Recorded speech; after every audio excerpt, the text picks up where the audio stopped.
So welcome everyone. This is the Back to School Veg Tips CSA Chef Demo. We're really excited you joined us today.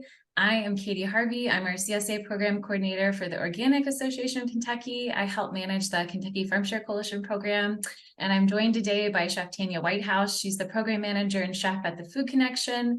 And then I have Natalie Ryder with me as well. She's the Organic Association of Kentucky Assistant Director. She's helping us with tech support. So feel free to message her directly if you need anything.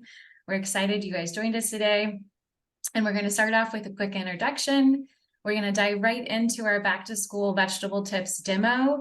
This demo is really going to focus on lots of template recipe ideas to kind of get you inspired for your lunch meal prep and have really veg forward recipes you can pull from. So we're going to focus on harvest bowls or Buddha bowls or grain bowls.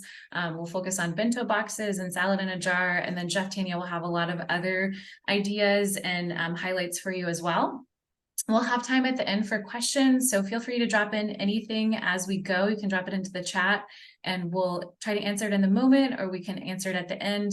The event is being recorded, so if you need to jump off early, we'll have that recording and share that with you all early next week.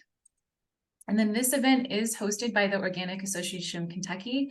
We are a statewide nonprofit focused on advancing organic farming across the state. Our mission is to improve the health of the environment and our communities, and we do this by providing a lot of technical resources to farmers that want to learn more about growing organically, that want to certify their farm, that want to share what they know with others. And then we also work to connect Kentuckians with more local organic farms in their area. We offer a lot of resources on how to prep, store, and cook different seasonal items. And one of our resources is events like this today. And then this event today is specifically in partnership with the Kentucky Farm Share Coalition. So this is a program of OAK, and it's our coalition that works to bring weekly organic produce and specifically CSA shares to workplaces and communities across the Bluegrass. So CSA stands for Community Supported Agriculture and is essentially kind of like a local food subscription. And ours focuses on the produce or seasonal veg. And we really do this to focus on increasing fresh food access and also to create additional markets for small to medium family farms in Kentucky. So really exciting stuff. And I mentioned that Chef Tanya today was zooming in from the Food Connection kitchen. I'm going to pass it over to her. She's going to share a little bit more about the Food Connection and some of the recipes we're highlighting. And I'm glad to welcome you to our kitchen one more time. The next time that we'll be seeing you from here in collaboration with Oak and Kentucky Farm Share, we'll actually be all together in the kitchen. So I'm looking forward to that. The Food Connection does farm to fork work throughout the state of Kentucky. We have several different teams that do that hard work. Our executive director, Dr. Ashton Potter Wright, directs us and is in charge of all of the work that we do here. Our faculty chair is Dr. Krista Jacobson in the Department of Horticulture here at UK. We have 3 value chain coordinators now across the state in the cooperative extension areas of West, Central, and East, and they are living and working in those communities and trying to connect growers and final consumers, however that needs to happen. We also have the Cultivate Kentucky team, 2 extension associates, 1 senior, 1 assistant, and they go out and help get our farmers certified for good agricultural practices so that they can get in the pipeline to sell to wholesale institutions like UK, because that a lot of times that certification is required. I had the fun job and the public facing job of having classes and demonstrations in order to get those conversations started, because a lot of work goes on in the background and no one really knows about it. So we use the medium of working with food or tasting food as the medium to bring that hard work forward and to let folks know about it. So today, we're heading back into some, I don't know about y'all, but my summer actually hasn't been that relaxing. So I feel like I'm going to have the same amount of work, but we have to head into our routines and get back into probably more time-pressed schedules upon us rather than on our own time. So I wanted to give you some ideas, and we're not cooking as much today as we're just going to start assembling, because I think we'll talk about some of the techniques And I was talking to Katie and Natalie when we were kind of checking out all our tech stuff. And this is not really, there's not going to be really recipes. This is more formulas and ways that you can get yourself ready so that you're not scrambling on a Monday morning or you, if you've already started next Monday morning. As you get ready this weekend, you can think about putting some of these things into play as far as your rituals. Now, I know a lot of people who do pick up a CSA share tend to get it on a Thursday, and correct me if I'm wrong. So you can head into the weekend with all your nice fresh veggies. I have quite an array of things here today. And if y'all want to shout out suggestions for what to put together, you can certainly do that as well. I'm going to show you some things that I would typically do and things I have done in the past when I've had to pack my lunch. It's been a while, but I work in a kitchen, so I can just throw stuff together. That's an unfair advantage. I realize that. But when you do, I have had to pack my lunch, and I still have my coolers and my containers. I'll show you in just a moment. But when you do have to pack up things that you can do, and what I'm hoping you can do, and I'm just going to give you a little glimpse of what I've got here. So we have all sorts of stuff from local farmers, local producers. I tried to get a lot of the stuff that we have right now, this height of summer growing season with our tomatoes, our corn, our squashes. Everyone always needs to know what to do with all the extra squashes. And we have even some little sprouts over here for garnish and a little cheese. And I did bring in, though we do a lot of plant forward stuff, I did bring in some of our local animal proteins and some tofu as well, just because I know that's what a lot of people use when they're packing up their lunch. So we've got 3 methods today, and we're going to start with the one, just to give you a little background on it. I was going to do Year of the Bowl because it seemed like that was proliferating. Panera had bowls, and I saw Buddha bowls and poke bowls and grain bowls, and everybody seemed to have a bowl. Even smoothies were being put in bowls with lots of garnishes on top. So I thought I would have the Year of the Bowl. Well, the thing is that it has become such a staple of how I can show people how to eat more veg, how to do it in a simple way, and how to remember it easily, that I haven't abandoned it. And that was 6 years ago. So How to Bowl Like a Pro is one of my classes that I do over and over again. And we may have, Katie, I can't remember whether or not we did that as one of our in-person classes at one time or not. I think we did a multi-grain bowl, but we may not have done the formula. So for the formula for bowls, you need 5 different things. And this can be as simple as you want. It could be as complicated as you want. So as you're working through your CSA share, heading into the weekend and getting ready for the next work and school week, one thing that you can do is kind of keep this formula in mind. You will need some kind of base, and that base can typically is some kind of starchy base, but it can also be greens. It can also be zoodles or zucchini noodles or some kind of veg noodles. You need a protein, and you need all sorts of veg. Veg should make up half of your bowl. Typically some kind of sauce. And then this is sort of the cherry on top. Literally, it's the garnish. So some kind of garnish, or what I like to call flavor bombs, or something that'll just add that extra little bit of pizzazz. Now, I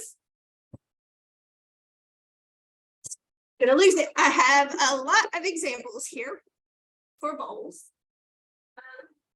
My go-to, especially if I'm just bringing something into work, is your basic Pyrex bowl with the tight fitting lid. That's really nice.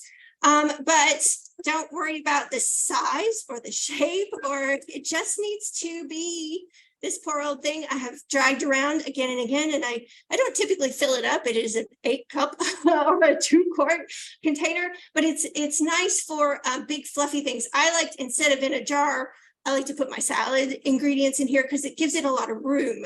When you have a lot of room to toss or shake your salad with your dressing, it helps to get everything coated. That's the one thing I do like with that. And I will, I'm going to tell on myself in here. This is literally, without exaggeration, a stack of bowls that has been sitting at the end of our dish area that I've brought in. So you can see I've got some like what you consider Tupperware, but there's also an old Noosa yogurt container. There's an old Good Culture cottage cheese container, sour cream. I reuse all of these things and they kind of become my Tupperware that I don't ever throw away. So with our bowl, I'm gonna put a couple of things together here and then we'll move on to the bento, or we may move on to salads next and then we'll do bentos last, because we can get really caught up in the details of the bento. I also have a couple of jars here and we'll talk about that in a moment too. I guess my point is just don't get hung up on what you have to put this into. So while you're working through your CSA, while you're cooking meals for the weekend, these are some things that you can do alongside. Once you've got your kitchen heated up, which is going to still be uncomfortable for a few more weeks now. So let's try to just do it once a week, right? So what I did this morning when I came in is I turned the oven on. I got some things in the oven to roast. While I did that, I put on some things to either saute on top of the range or to boil, simmer. I boiled my eggs this morning, or I put on a little polenta and whisk that up and let that get nice and happy. While all that's happening on the stove and the range, then I cut up a lot of fresh veg. And when you get that done, then you can do something like stir together a real quick vinaigrette and shake it up in a mason jar, a small mason jar. We also have this array of sauces here. Some are homemade, some are pre-bought. Whatever you need to do to kind of work it into your schedule of what you're already doing. If you have specific questions about that, throw them into the chat.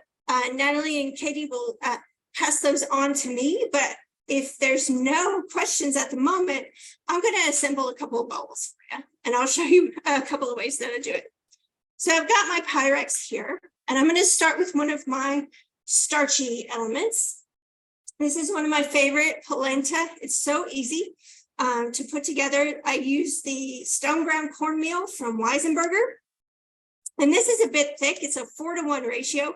I use vegetable stock. You could also use water, or you could use a combination of water and a little dairy, if that's something you do. I'm going to do about 3 ounces of my base. Okay, so I've got my polenta right there, about 3 ounces of that. And then I have my choices all over the place of any of my proteins. I've got some turkey here from Dutch Creek Farms. I've got some Italian sausage from Rolling Hills Farm in Gravel Switch, and I've got a little smoked tofu that has just a little bit of peanut sauce on it. And I have a pile of,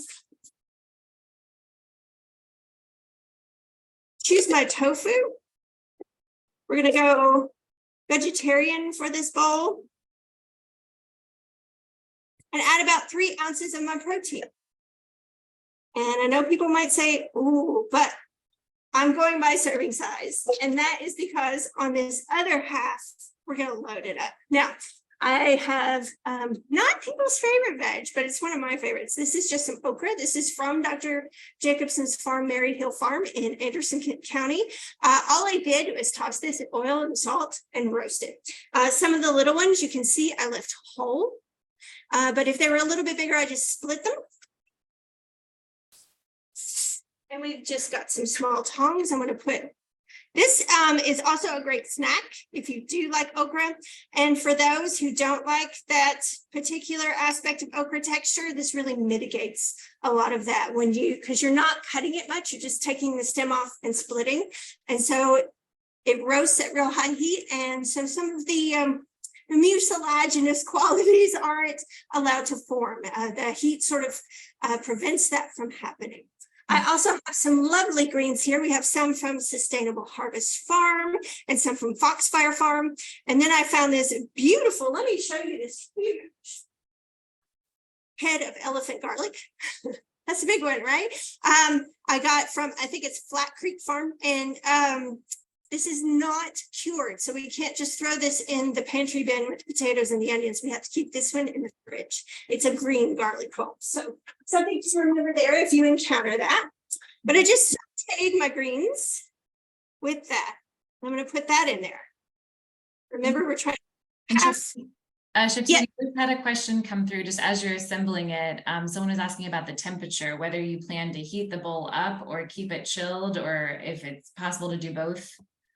It's possible to do both. What I like to do, especially in heat like this, I like to just warm it until it takes the chill off, right? I don't want it super, super hot. Everything is fully cooked. I just need to bring it up to at least 145 degrees again, internal temp. So whether that's microwave or throwing it in the oven without the lid on it, however you want to do that. This is something I can anticipate you either do one at a time for the next day, or if you're wanting to prep for 4 more days, this is something that you could go ahead and it is best if things are, everything I have is pretty much room temp now. It has cooled down upon assembly. And that way you're not putting your lid on and it's sort of steaming in there and creating a lot of condensation. It can affect your time temperature control on your food. So you want to be able to go ahead and get it in the fridge as soon as possible. And also all that condensation on your lid can create quite a mess when you're trying to open it later.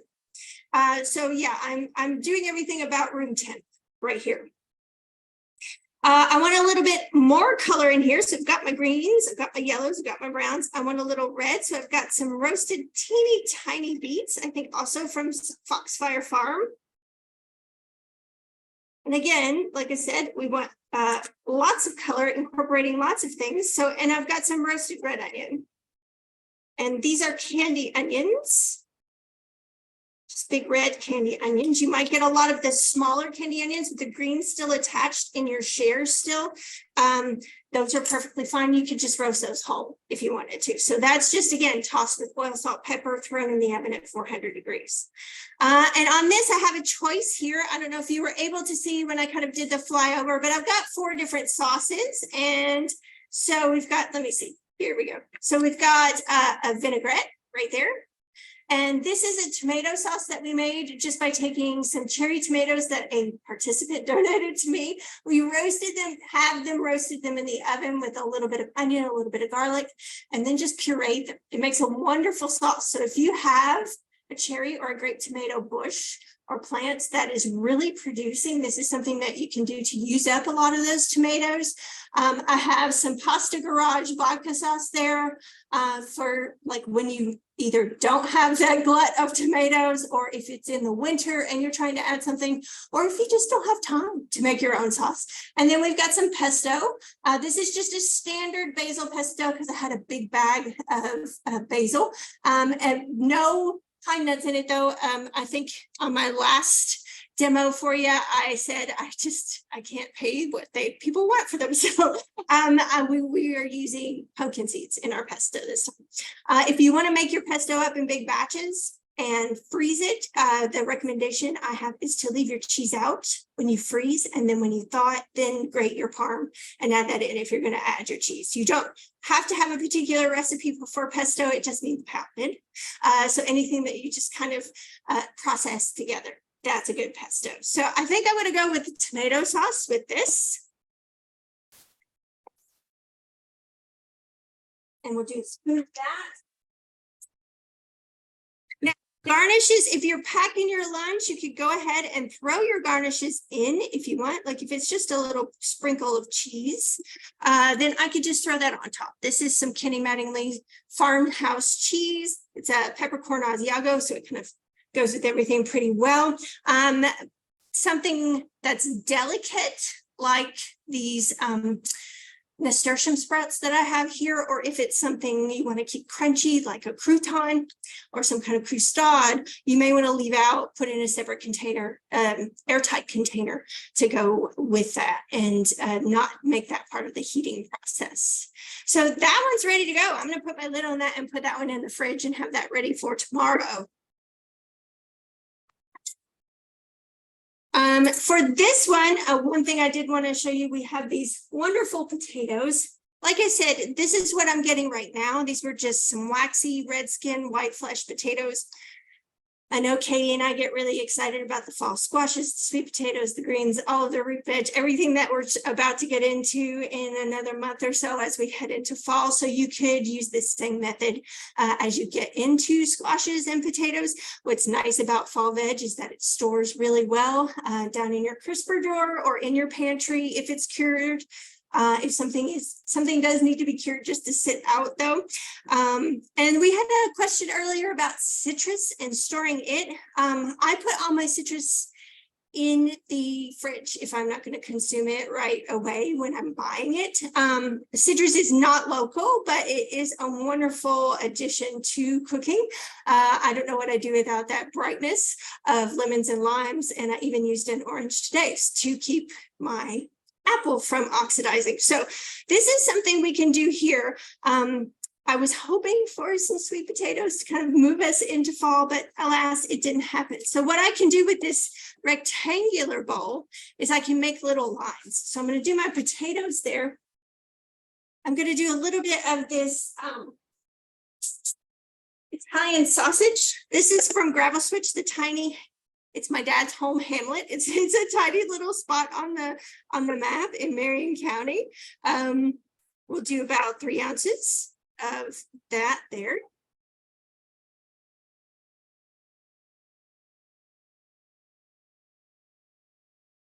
Because I just decided right before filming, right before turning the cameras on, to do this recipe. But we have some cabbage here.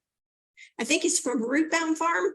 And I decided to cook this down into some red kraut, which is basically just cabbage, red onion, vinegar, honey, and bay leaf.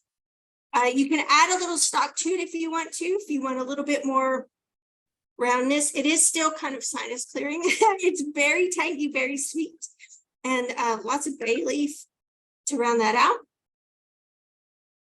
Got that there. And I've also got some cooked down leeks, onions, and scallions.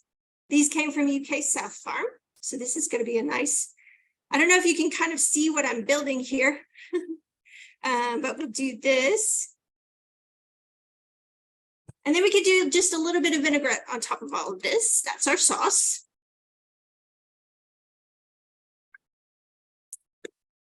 And now I'm going to put my nasturtiums in here as if I've already cooked this. But if you're a fan, if you've seen me do some demos before, you know I'm a great big fan of hashes. And so I've just put together all of the ingredients for a hash. Basically potatoes, onions, and a bunch of other chopped up things that you can sort of fry together. But we're just going to shake it up in our bowl. So it doesn't have to remain these separate elements. You can sort of like deconstructing and then reconstructing the dish again. So we have a little just Insta hash right there. Hey, we're going to move on to jars. If no one has suggestions, I can come back to bowls in a bit. I have some spiralized and some shaved vegetable noodles. So I do want to talk about that as a base, but let's take a look at these because I did promise 3 different methods and I don't want to leave one of those out because of time. So here's our salad in a jar. I tell you what, the wide mouth jars are great for this. It's easier to stuff. It's especially easier to get your salad out. If you have one of the wide mouth, they're not as easy to come by. I will say that as the smaller mouth jars. The one thing about small mouth jars though, is that I have seen some things online, some videos of people using either like an applesauce cup or a fruit cup, and they put that on top of their jar and that can contain their vinaigrette or their dressing. And then you screw that on and it keeps your dressing separate from your salad. If you don't do that, then you could just do another tiny jar or a lot of bento boxes and like takeaway boxes will come with little small dressing sized plastic containers. So you could use one of those as well. But I've got some of the raw kale and arugula like I had sauteed over here. You want to kind of stuff it down in there, especially if you've just got a pint jar like this. You want to press quite a bit in here. We're going to do 2 different salads. I have that raw, beautiful red cabbage. And again, go crazy with color. And what's nice about these methods is that you can prep up for the whole family or for a whole group of roommates. If you're coming back to college, you can prep up together and individualize what you're doing. I mean, you can get a whole case of mason jars, or a lot of people have them sitting around. So there's our cabbage. I have also some beautiful green peppers, some from Henkel's Heirlooms and Herbs and Heirlooms, pardon me. And we've got yellow and that beautiful purple color. So I'm going to throw those in there. Got some strips as well, if that's what you want. And then I have some corn, and I want to show you a little tip on the corn. There's tons of it right now. I have seen corn that looks like it's 12, 15 feet high. Some people are picking, it is corn season. So I don't think I've shared this tip on here before. Again, correct me if I'm wrong. But I have just a whole ear of corn, silks, shucks, and all. And I'm going to stick this in the microwave for 3 minutes.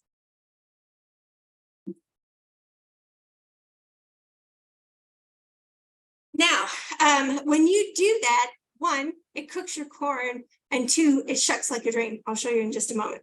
So I'm going to put a little bit of my bright, sweet, crispy, pop in your mouth corn in here. And last but not least, we can't forget all our tomatoes.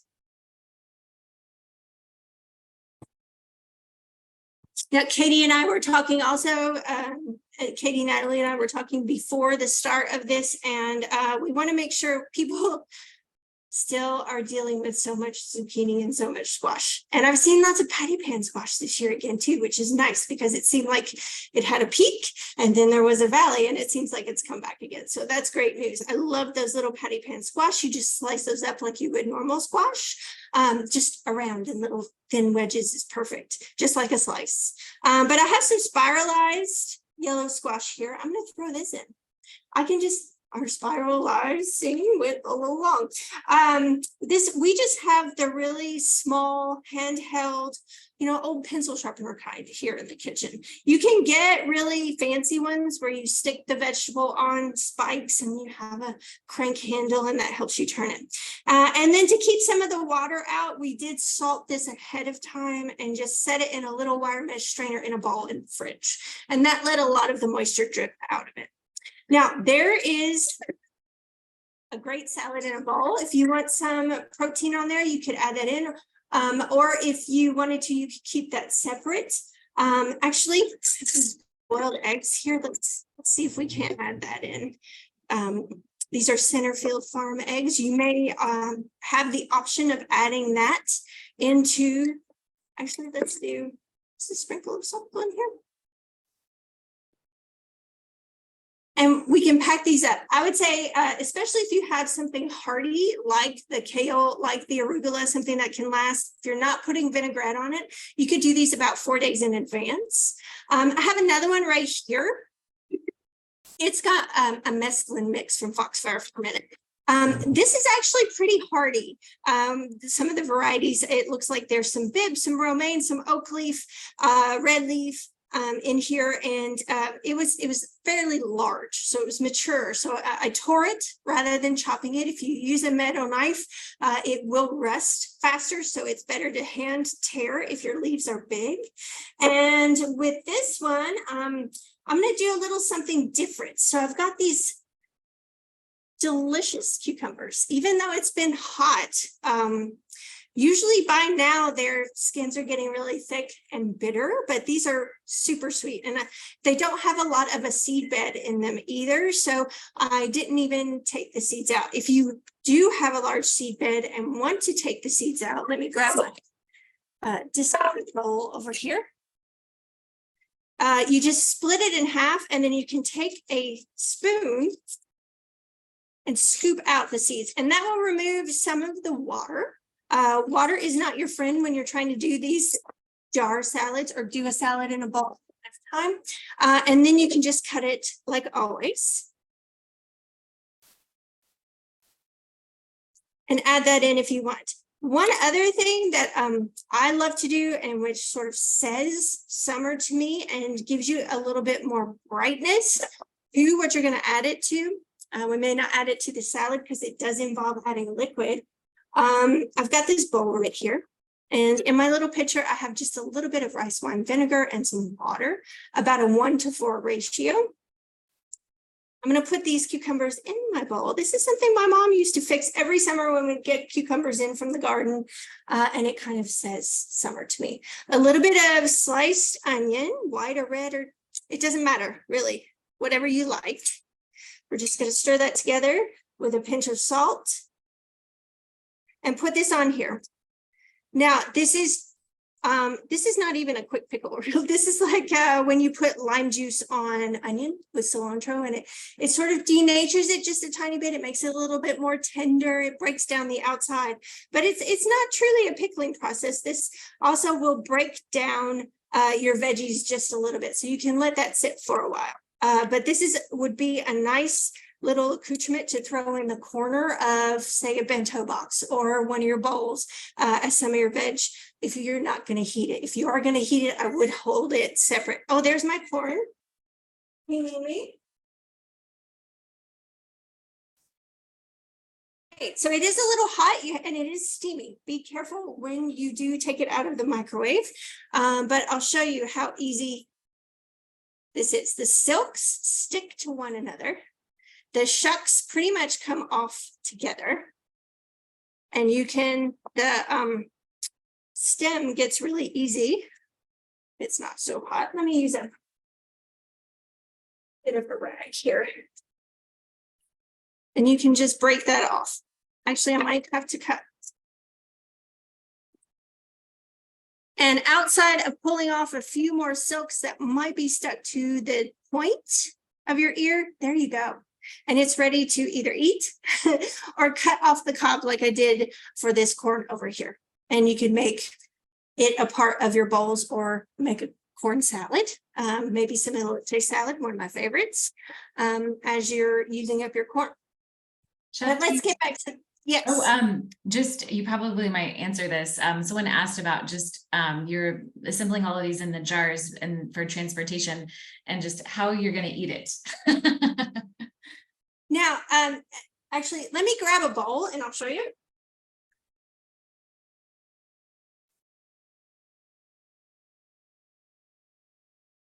So if you pack it in something larger, of course, you could just eat it in that if you want it. If you're packing it in this is a really convenient way to transport it. You just throw it down in your lunch bag or your tote or whatever you're taking into the office, your backpack, and you can just have it like this with maybe your dressing on the side, or you could even just take some citrus and a little olive oil with you and make your vinaigrette right there. But if you pack it in a jar like this, you will have to dump it back in. And wide mouth jar. You can do it with a small mouth. It's just, it's very difficult. You might have to take your fork and get up in there and root it out a little bit. And then you can put your vinaigrette on there. You do still need to toss your salad because of, like in most salads though, everything heavy falls to the bottom. So you do need to, when you either before or as you put your vinaigrette on, retoss it to make sure everything mixes up together. No, that's super handy. Thanks for that. I was just like, oh, good question, just to keep that in mind. And we're right at almost 10 till the hour. We're at 12:49 right now. All right, so let's, we'll finish up this salad real quick. I'm going to put some cannellini beans in here. We have our cucumber. So this is going to be a nice crunchy one. And I think I might just add a little bit of my nasturtiums on that. And we'll leave that there. And put that lid on. And because we want just a moment to talk about bento. Now, bento are great for letting people customize And you can add so many little accoutrements. You can get really creative and crafty with this stuff here. Now, these are just takeout containers from different restaurants I've visited. So that's all I've got. Again, you don't need to get a bunch of stuff when you do this. However, something like these colorful silicone cupcake holders are great, and also they have another use. I like having things that have multiple uses. I don't like just getting something for the aesthetic value alone. So these are great, and these are great for kids who don't like their foods touching, but they can build their own lunch, and it's almost the equivalent of a Lunchable, only you're making it yourself and you're making it with local veg. It also, because of the creative factor, may help kids try new items. I've got some, this is another, we don't have local rice, so I feel okay doing this. Just these 90-second pouches of rice, maybe your go-to. This might be what you have to do if you don't have a rice cooker, or if you don't want to make a big batch of rice. Or you may have some left over from a meal that you make. But you can do all sorts of things. I have a little cutter that you can cut things out of nori or keem, and you could also even do that with some of your veggies. I have made shapes out of peppers, out of greens with kids before as well. So let them get creative and put this all together. So it's kind of the same basic formula. So we've got our starchy base.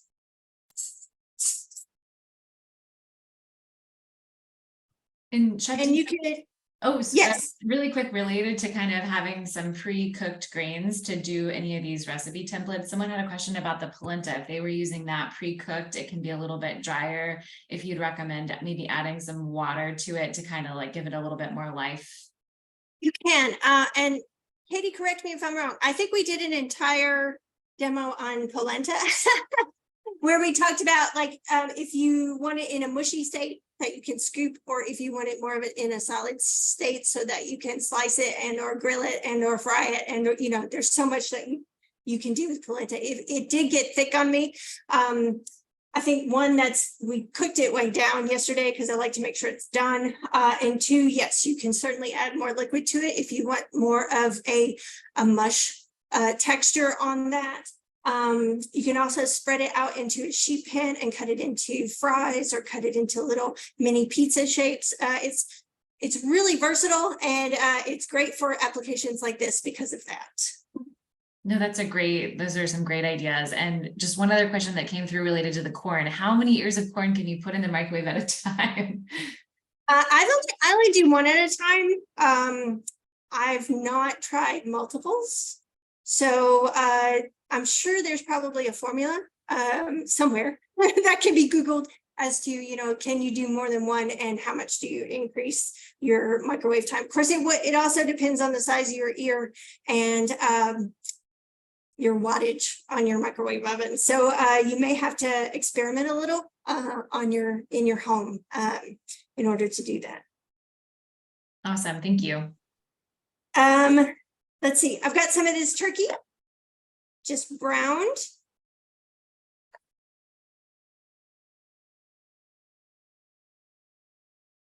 It may be something where you do want to add some elements that could be eaten separately. So I'm going to add one more egg here.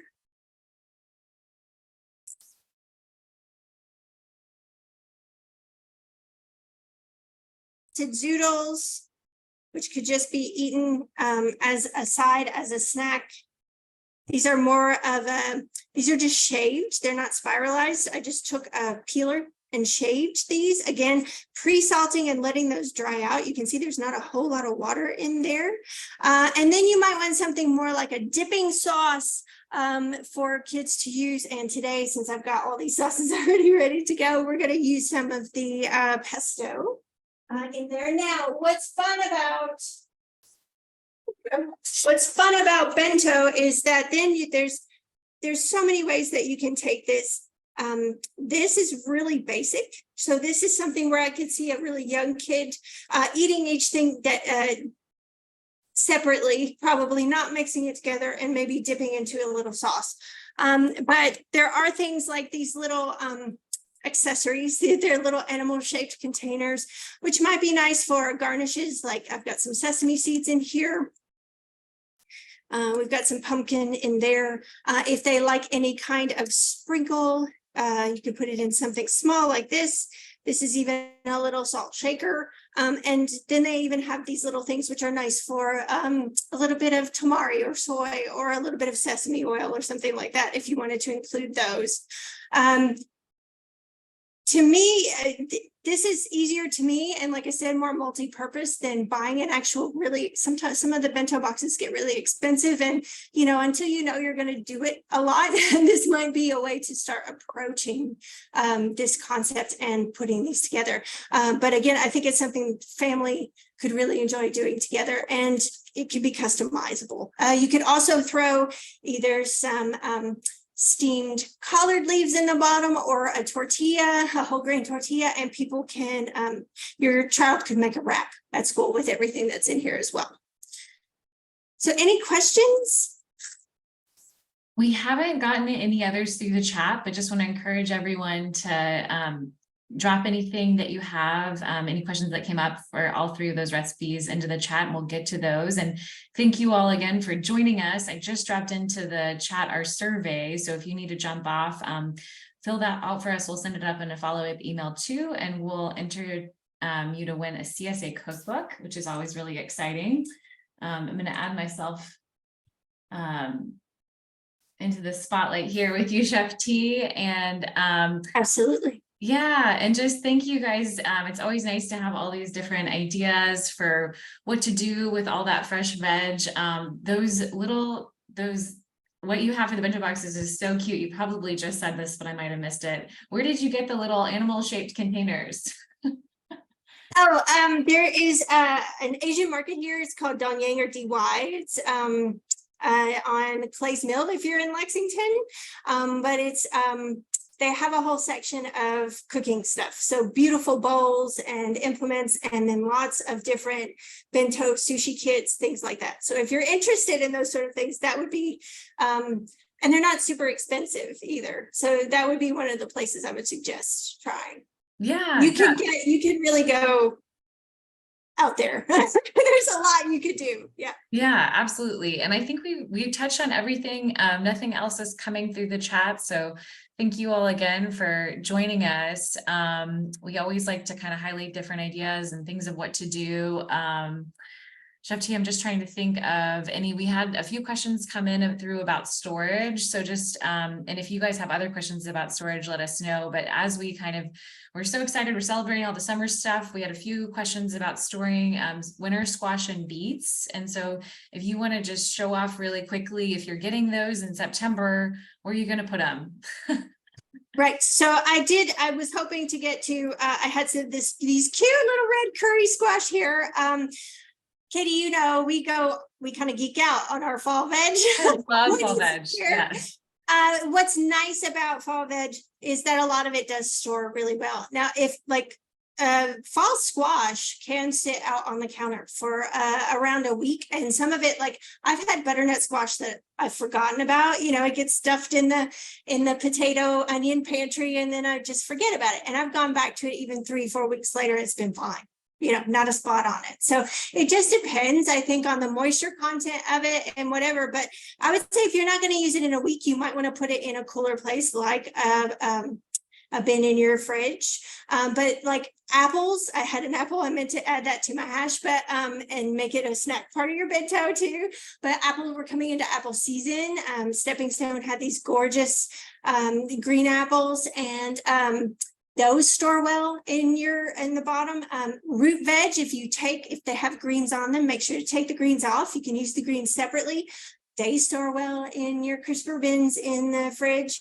And your leafy greens are going to last a lot longer than lettuces. We'll see a lot of lettuces once even now, and when the weather gets cooler, we'll see lots and lots of lettuces. Those you want to eat first. You want to get rid of those in maybe like 2 to 3 days. They're delicate and they hold a lot of water, and so they'll lose all that water and wilt on you. So eat those first, and then if you have kale, collards, chard, spinach, Spinach, not so much, but the others, they'll last quite a bit longer. And just take any rubber bands or ties off of them to prevent them from being compressed. No, those are great tips. And we have a few other tips that we shared in the for our spring veg in May, and we'll re-share that handout for you all just because it has a great overview of not only spring vegetables, that a lot of them apply to the fall veg as well. So we can relink all those resources. Thank you all again for just joining us today. We hope you get inspired with some healthy lunch recipes and hope you have a great back to school season. And if you can, fill out our event survey. Let us know what you thought of this demo. If you have other ideas for other kind of demos or recipes to highlight in the future, we'd love to hear that from you all. And then we will be with Chef Tanya in the kitchen in September for our Cook with a Farmer event. So I'll make sure to share that out with you all as well. If you're able to get to Lexington and want to join us on a Tuesday or Wednesday evening, we'll be there. We're excited. So make sure to check that out as well. And thanks so much. Thank you. Bye, everybody.